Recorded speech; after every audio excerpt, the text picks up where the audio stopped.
Sa mga naghahanap po dyan guys ng casual tablet lang. Ito po guys, maganda rin po i-consider to. Hindi ko po inaasahan na malakas din po siya sa may gaming. At hindi lang po yan. Dahil number 1 din po ito sa isa sa pinaka-optimized po na gaming tablet na mabibili natin ngayon. Actually guys, hindi nga po ito gaming tablet. Talagang nagkataon lang po na talagang malakas po yung processor na nakalagay sa kanya. Ito nga pala guys ang iPad A16. Guys, bago magtaas ang mga presyo ng mga tablet ngayon, mas okay po kung makakabili na po tayo ng tablet na to. Dahil nabili ko po siya sa kulang 20k lang po na presyo niya. At ang balita ko, isaabot daw po siya ng 25,000 or kulang 30,000 sa magiging bagong presyo nga po niya. Guys, ito po yung klase ng tablet na mahina po ang 2 years bago niyo po ito palitan. Dahil kung usapan lang po software, talaga napaka-stable niya at marami tayong update na makukuha sa kanya. Dahil lang isang kagandahan pa nga po sa iOS, talagang optimized po siya at stable po siya sa maraming mga application at maraming games po na mga nilalaro natin. Isa pa pong magandang gawin sa may tablet na to is meron po siya mga application po na gumagana sa kanya. I mean, optimized po sa kanya. Tulad po ng mga video editor na wala nga po sa may Play Store. Pero dito po sa iPad A16, guys, meron po tayo mga video editor dito na talagang magagamit natin. Dahil bago nga po ka mag-switch sa MacBook, dito po muna ako nag-e-edit sa iOS nga po guys. Dahil talaga napaka-optimize po niya pagdating po sa may video editing. Dito po sa may display natin, meron siyang 11 inches liquid retina IPS LCD display with 2K po na resolution. Ang isang kulang lang po dito is naka 6 Hz po siya. Hindi po naka 120 Hz yung ating refresh rate. Yan lang naman guys yung deal breaker nga po sa may display niya. Pero kung sa lino po at sa may sharpness, I think maganda po yung display na to para sa akin.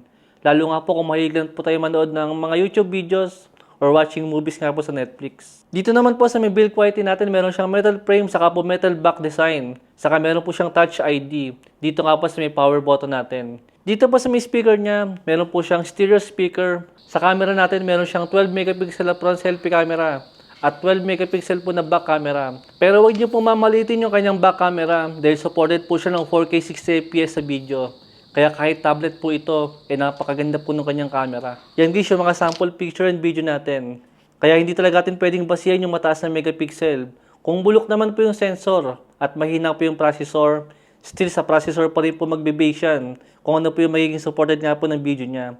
Mas malakas sa processor, mas mataas po na resolution, mas mahinang processor, iasahan nyo po hanggang 1080p lang po yung magiging video natin. Tapos hindi pa po ganyang kaganda. Isa pang magandang features guys ang tablet na to, pwede nyo po siyang i-connect sa monitor. Kaya kung sakali po meron kayong mga gustong gawin dito at kailangan nyo po ng mas malaking display, pwede nyo pong i-connect itong si iPad sa may monitor nga po natin. At makikita po natin guys ang mas malaki yung paglalaro natin at panonood nga po natin. I think magandang features din po yan.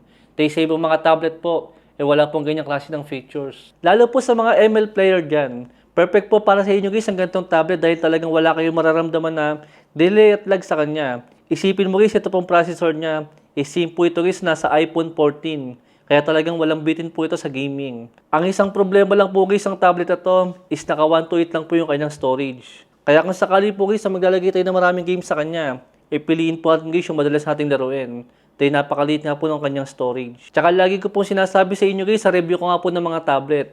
Kung usapan lang po tablet guys, ito po yung madalas kong nilalaro. Unlike po sa Android guys, pagka po naglalaro ko ng game na to sa ibang tablet nga po na malalakas din, ang issue po niya is hindi po siya compatible. Kumbaga malakas naman po yung processor nga po ng mga Android. Ang problema po, talagang hindi po sila optimize. Pero dito nga po sa iPad guys ay napaka-smooth po at napakaganda po ng performance niya.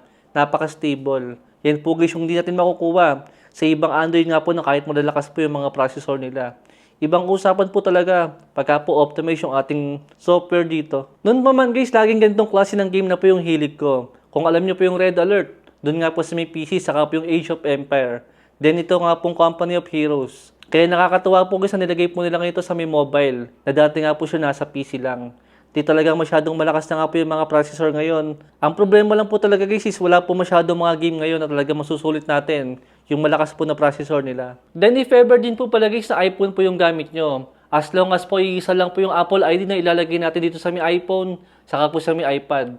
Guys, kahit hindi nyo po gamit yung iPhone nyo, at itong iPad nga lang po yung gamit nyo.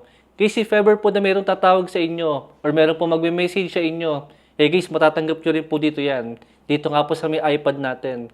Dahil magka-connect nga po sila.